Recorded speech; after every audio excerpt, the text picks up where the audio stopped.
The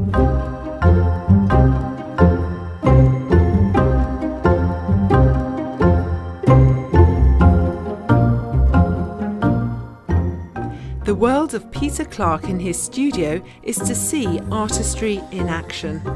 It began with dog portraits, their personalities perfectly captured. Then, as demand grew for this paperwork genius, so his repertoire widened.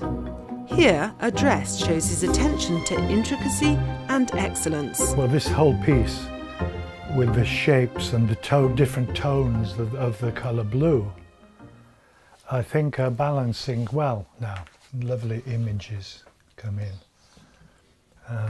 But little things jump out, like this was a record sleeve with perfect lines for a flower frock. This was, I think it was a cover from a magazine on Glyndebourne opera, but they're so rich. It's a mix of music covers, which are all these bits of packets from Tights, old-fashioned magazines, which are bits cut up, but I'm not going to tell you how it's done. Peter's works are peppered with wit and humour.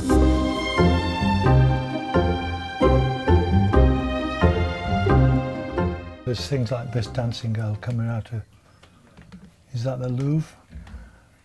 As well as dexterity of form and content. I hope the humour does come through from the papers I use and where they're placed. He has an intuitive ability to pick the perfect image for his storylines. I don't like it to be anal and controlled at all. Although I would like to balance some pieces of it are tightly done. But others should be just like you found in the bin, really, almost on ground, you know. This element of chance runs side by side with a library-like store of source material. All that's planned is that in this was a dress that would be blue.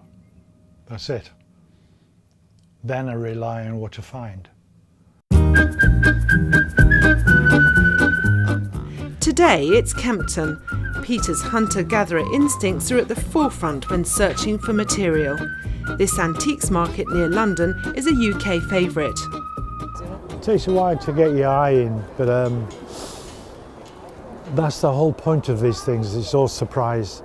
You never know what you're going to come up against. And it's great. I know a few people. There are some people that actually get stuff specially for me. How much the magazines, please? £3. Thank you.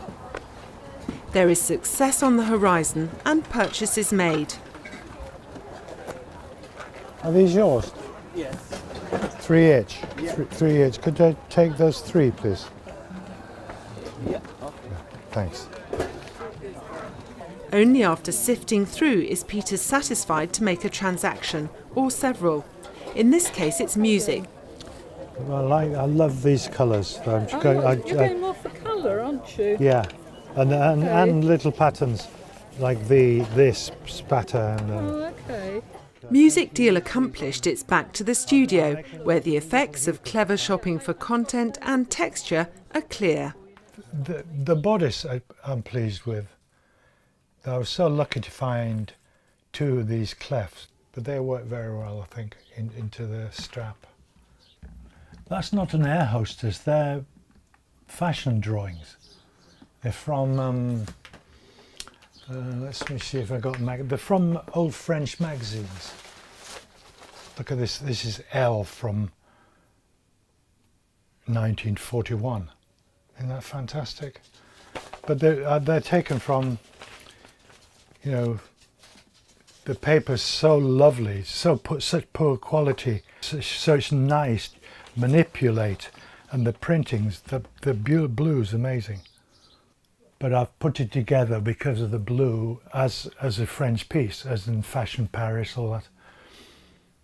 So I chose a lot of French stuff. We do go to flea markets in France, Paris as well, and in France most years. France, New York, Zagreb, Japan, India and China are just some of the places Peter finds source material. Likewise, the buyers of his work are transglobal. His collectors are discerning in the knowledge that they have something special. Many ask for bespoke pieces. Sonny is a dearly loved cockapoo, and Peter's interpretation of this commission incorporated the family's homes both in London and Greenwich, Connecticut. Sometimes he includes materials provided by clients, but in every case he takes pride in getting to know their story. It was a commission of a shark and its son. Basically, the guy is Australian and he has a company in Vietnam, and it's to cover all those things. I wanted to look quite fierce, so I used lighthouses and missiles for the teeth. Around the back of the mouth, front of the face, is a map of the rocks area of Sydney. Then the rest are from lovely coloured pictures from the Australian Women's Weekly, which was great colour printing. I like them to find it amusing and inspiring, hopefully.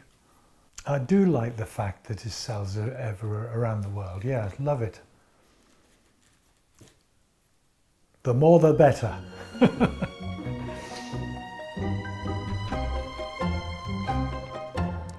Peter's draftsmanship is at the heart of his creations, understandable given his background in graphic design, illustration and animation. It's quite an interesting aspect of what I do, is because that might be the only piece of paper you'll ever see that's in a piece of work, you know, because they don't print that anymore. Or certainly not in the type of paper that I use. The cleverness of depth in the pieces creates 3D effects, which adds in vitality to the subject matter. Because within the box, I think there's something like 6 centimetres airspace.